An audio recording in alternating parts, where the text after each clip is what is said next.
Welcome back, everyone, to Review Roundup, the place where we round up all our cinematic excursions throughout the month and give them their pending judgment. Now, this was an interesting month because it delivered what I am confident will be the worst film of the entire year for me. I will be surprised if anything worse comes out than what I'm about to talk about. And plus, it gave us what is without a doubt is going to be my most controversial take on a movie that I'll have all year. So stay tuned for that.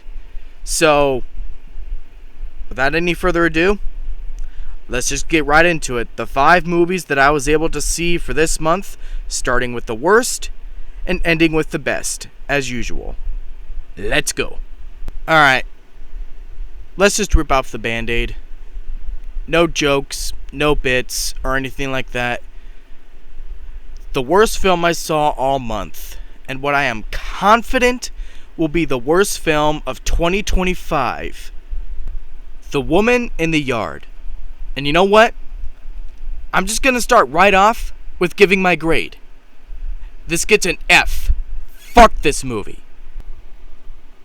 Anything that this fucking movie had going for it in the beginning, even though it admittedly had a slow start and just had a slow burn to it, it at least had me asking questions. It had me intrigued enough. I wanted to know what was going on. But then you get to that fucking ending, and everything that I admittedly was liking about it, this could have been like an easy, maybe 3 out of 5. They throw it all away. They were so close, because with what this woman is going through with losing her husband and contemplating suicide and all that, you could have had something. You could have written it to where despite everything, she perseveres through it and decides that she wants to get better for the sake of her children, build a better relationship, build her life back up again. But nope, they write it to where it's like, no, your kids, their lives will be better without you in their lives. If you take yourself out of the equation,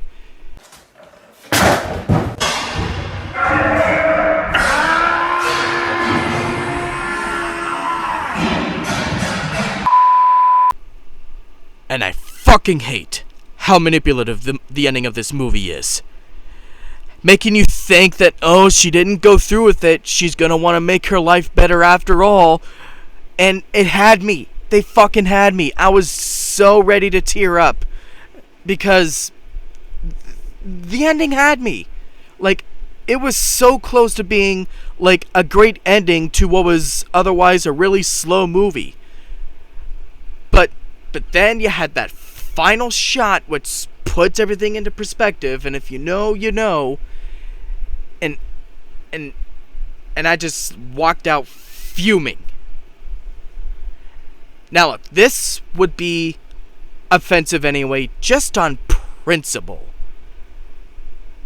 But it gets to me personally, because I've had suicidal thoughts. I don't anymore, obviously, but I fucking did. So for this movie to have, I'm not even going to call it a message, to say what it says, I have no words. I just don't. Fuck this thing. I swear to Christ, if there is anything that comes out for the rest of this year that is worse than this,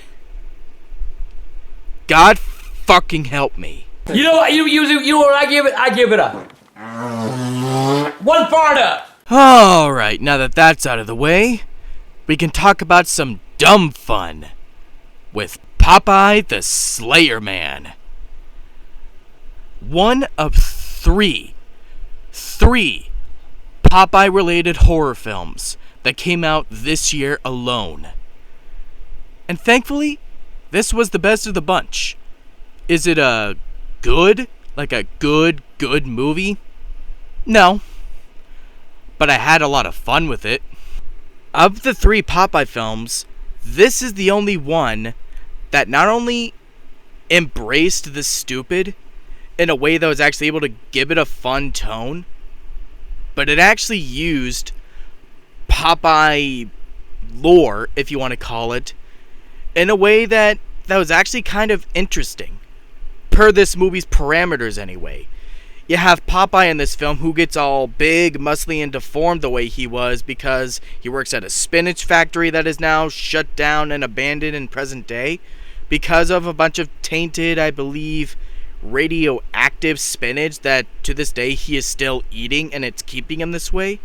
And he's killing and getting revenge on not only the people responsible, but he just kills anyone that comes in, and it's stupid.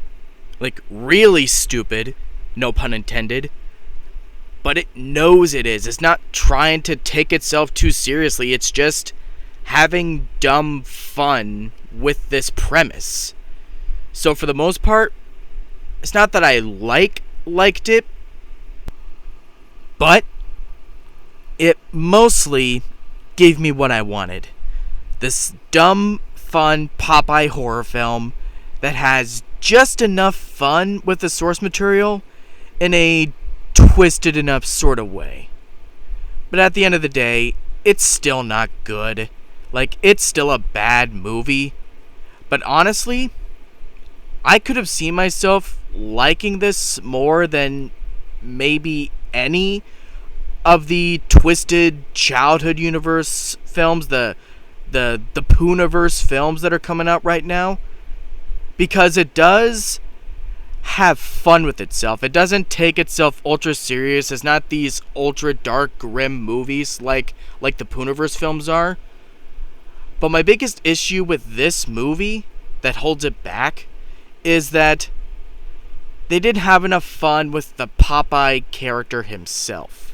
He delivers on the kills. There's some really good gore in here. Not just the kills themselves, but the gore itself actually looks good, which is more than I can say for the other two Popeye films.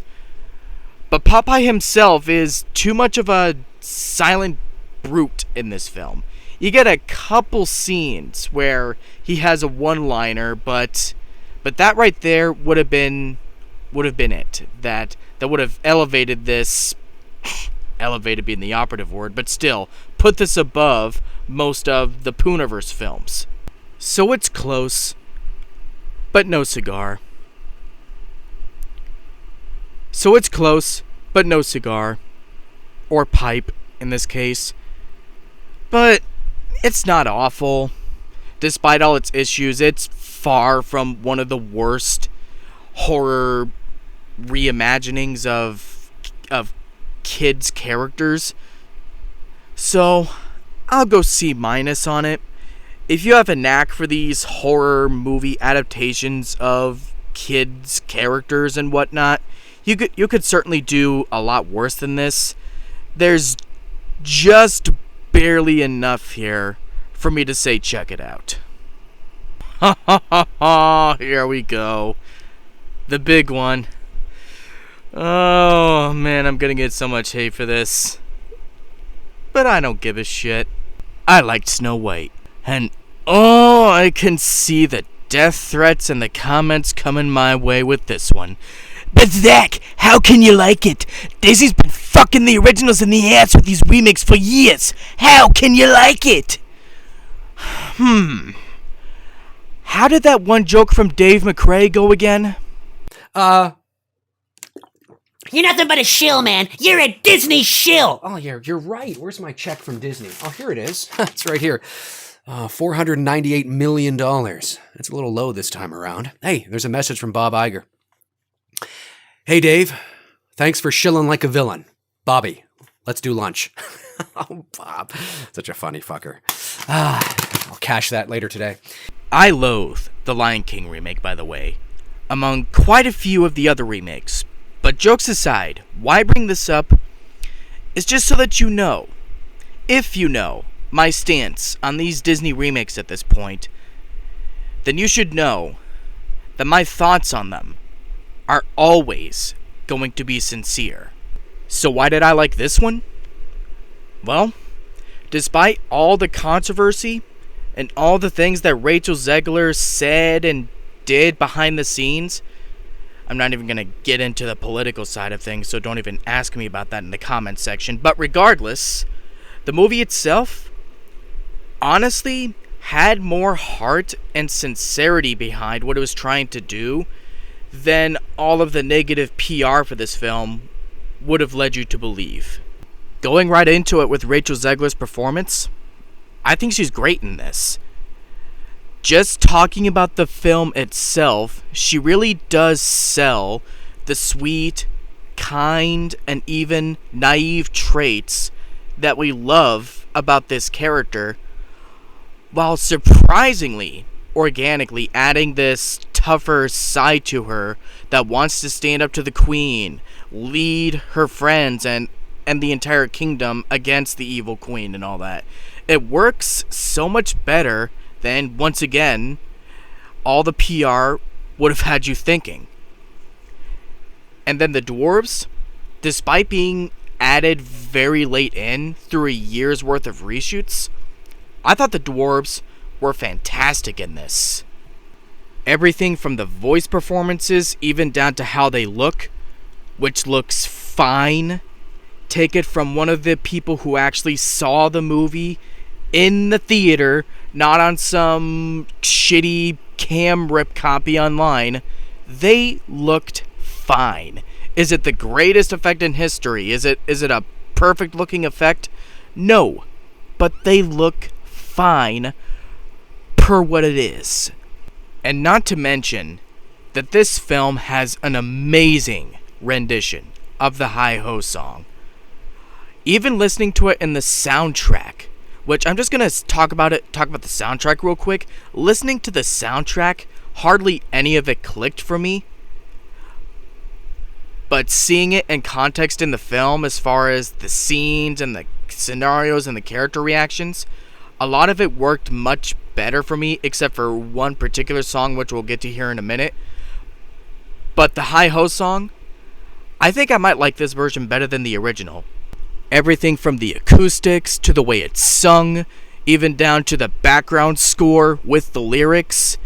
And there's even some really funny new lyrics in here, especially one with Grumpy, which I won't spoil, but it actually had me laughing quite a bit. Both listening to the soundtrack and seeing it in the theater, it was pretty fun. But even not just the actual song itself, but the new additions with the location of the mine, with how it looks, and the new abilities that the dwarves have, it's all really, really solid. And then the stuff that they do with Dopey in this version, I think I might like more in this version also. Like, there are a couple scenes that they have with him and Snow White, like building sort of a deeper friendship and a deeper bond that were really sweet. And then there's a scene at the end that sort of pays off a little mini arc that he's been having throughout the film. And he speaks. Like, Dopey talks in this version. And it was so well done. Like, my jaw was on the floor. Like, holy shit. Like, why am I liking so much more about this movie than I ever thought that I was going to? But that's just how it is. Like, there is so much good stuff in this movie that I feel is sort of unfortunately gonna be doled out by the controversy.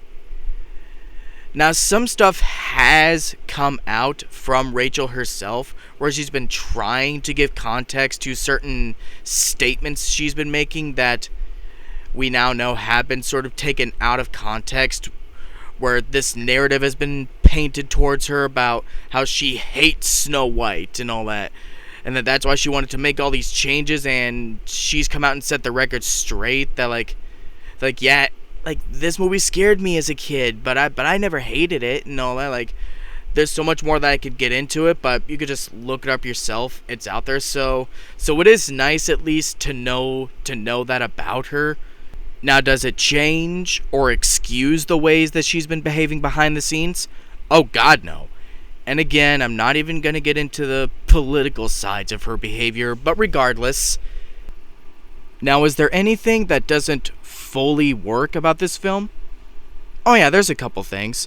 They introduced these new bandit characters in the film, which were originally going to be the only characters that Snow White was going to team up with in this film. But, then they added the dwarves in later on in reshoots.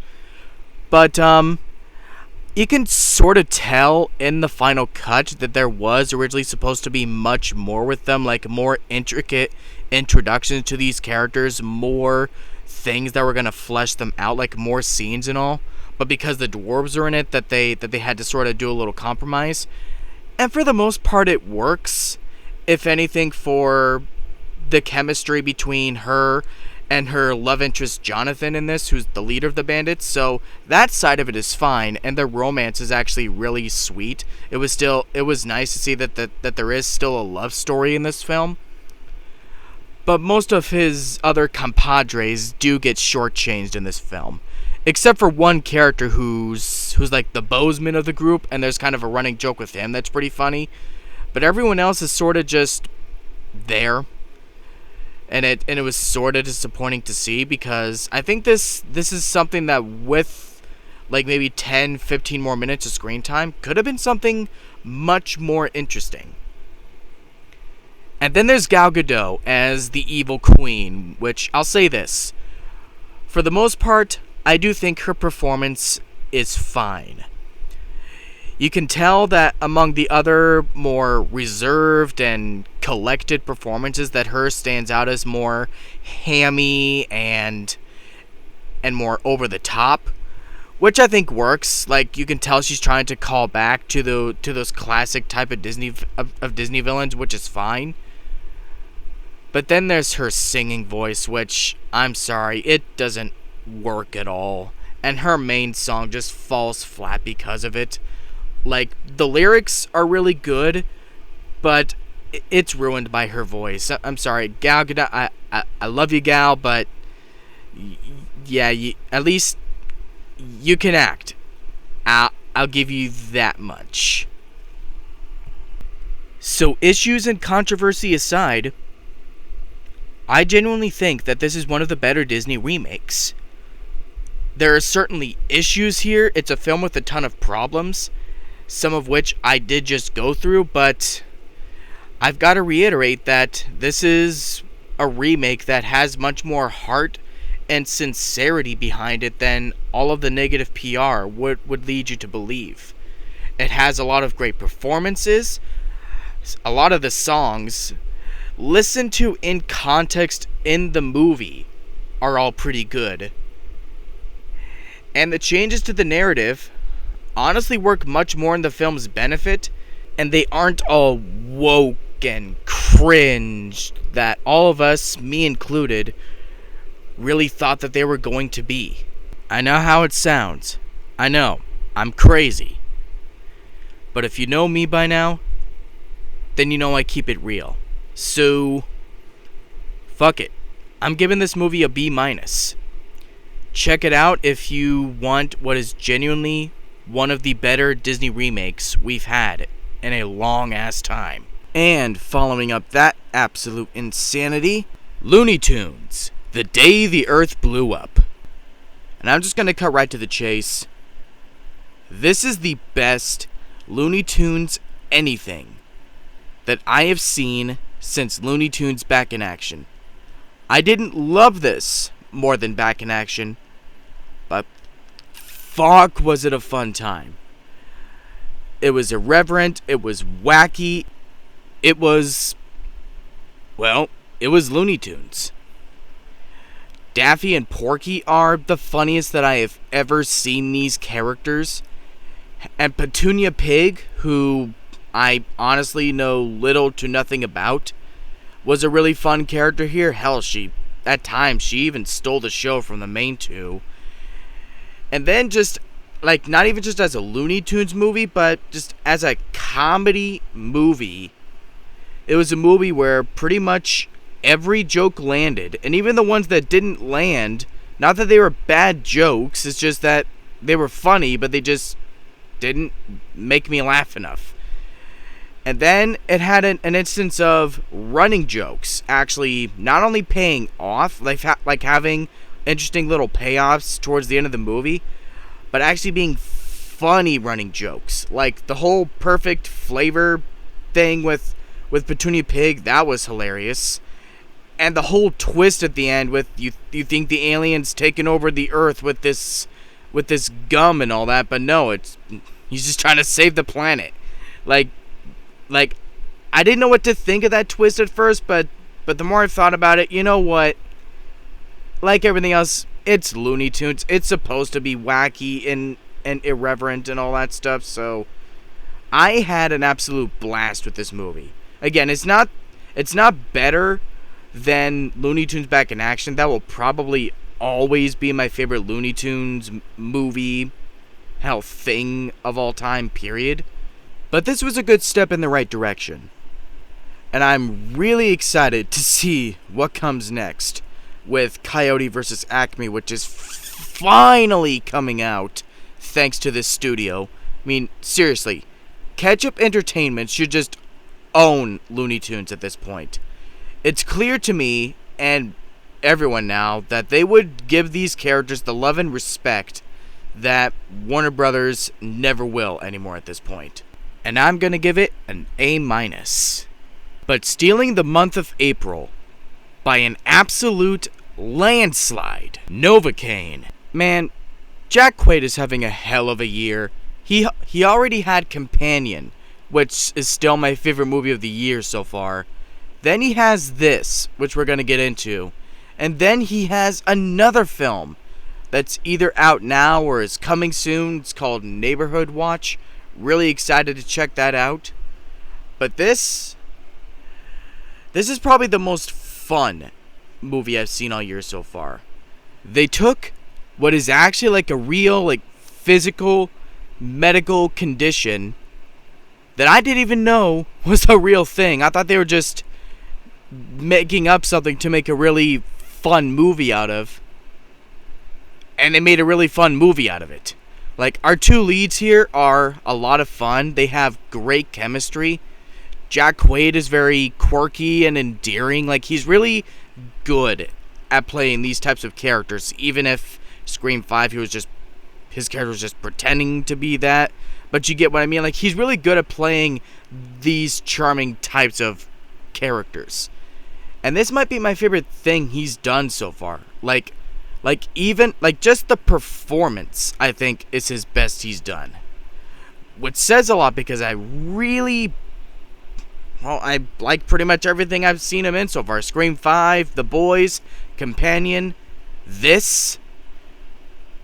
And I don't know about y'all, but I thought that the twist with the main chick, I can't believe I'm blanking on her name. I'm sorry I'm blanking on it.